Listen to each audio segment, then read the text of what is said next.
Oni watu mekikam?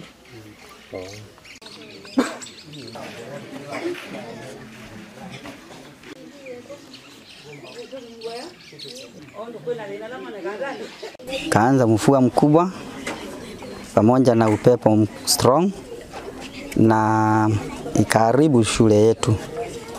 Kuna darasa la grade 6 limepomolewa, darasa la grade 5, darasa la grade 4, darasa la grade 3, darasa la grade 1, darasa la grade 2 na JS. Darasa la grade 9 ikiwa tayari limejengwa na likaisha na imeenda yote.